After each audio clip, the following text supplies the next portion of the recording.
နာမည်ကြီးအနုပညာရှင်တွေကိုကြော်ပြီးတော့ဖျားပေါ်မှာခြေချစရာနေရာမရှိအောင်အားပေးခံလိုက်ရတဲ့ဇမင်းသားကျော်လေးအောင်စဘူးပရိသတ်များအားလုံးပဲမင်္ဂလာပါရှင် Talk Media Channel ကနေပြီးတော့ပြန်လည်ကြိုဆိုလိုက်ပါတယ်ပရိသတ်အချစ်တွေနဲ့ဇသပင်လောကမှာအောင်မြင်မှုရနေတဲ့ဇမင်းသားကျော်လေးအောင်စဘူးကအခုဆိုရင်တော့နိုင်ငံကျော်မင်းသားလေးအောင်စဘူးဘဝကိုရောက်ရှိတော့မှာဖြစ်ပါတယ်အောင်စဘူးရဲ့အောင်မြင်မှုစံက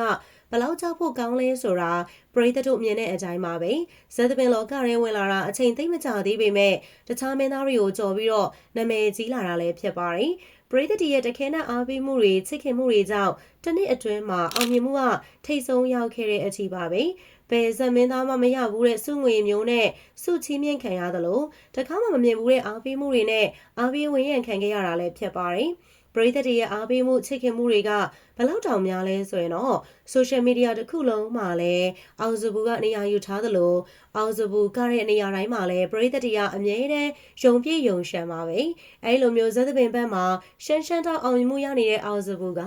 တရုတ်ဆောင်လောကကိုခြေလန်းဆလန်တဲ့အချိန်မှာလည်းပွဲအစတင်တိတ်တိုးအားပေးခံခဲ့ရတာလည်းဖြစ်ပါတယ်မင်းသားကျော်အောင်စဘူးကအခုဆိုရင်ပရိသတ်ရဲ့အားပေးဝန်းရံမှုကြောင့်ရုပ်ရှင်ဇာတ်ကားကြီးတကားကိုစတင်ရိုက်ကူးခွင့်ရနေပြီဖြစ်ပါတယ်။အားပေးသူပရိသတ်အရန်များလို့တရုတ်ဆောင်လောကလူတချို့က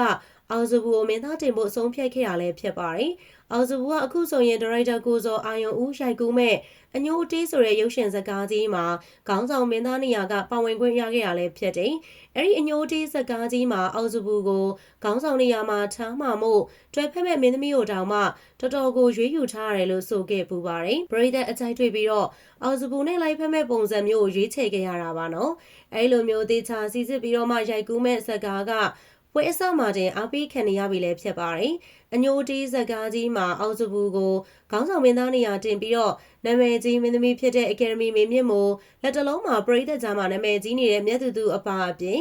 ဝါရဲ့မင်းသမီးကြီးဖြစ်တဲ့အကယ်ဒမီမျိုးသနာထွန်းစိုးမိုးကြည်တို့ကလည်းပါဝင်ပြီးတော့ရိုက်ကူးသွားမှာဖြစ်ပါတယ်။အဲလိုမျိုးတရုတ်ဆောင်တဲ့ဘက်မှာနာမည်ကြီးတွေနဲ့ဒိဋ္ဌိကျဲတွေနဲ့အတူတူရိုက်ကူးခွင့်ရမယ့်ဇာတ်ကားမှာနာမည်ကြီးတွေကိုကြော်ပြီးတော့အောင်စဘူးကစိတ်ကြည်တိုးအားပေးခံနေရတာလည်းဖြစ်ပါတယ်။အောင်စဘူးရဲ့ပရိသတ်ဘလောက်များလဲချစ်ခင်သူဘလောက်များလဲဆိုရင်တော့နိုင်ငံကျော်အနုပညာရှင်တွေကိုကြော်ပြီးတော့အားပေးခံရတဲ့အထိပါပဲ။ရုပ်ရှင်ကားမရိုက်ခင်ကြော်ဝဲပေးတဲ့နေ့မှာပဲကြော်ဝဲပေးတဲ့နေရာမှာပရိသတ်တွေပြည့်ရှံသွားတဲ့အထိကိုအားပေးခဲ့ကြတာဖြစ်ပါတယ်။အညိုအတေးဆိုတဲ့ရုပ်ရှင်ကားကြီးအတွက်ကြော်ဝဲကိုဇန်နဝါရီလ19ရက်နေ့ကဘိုးတထောင်ဖျားပေါ်မှာ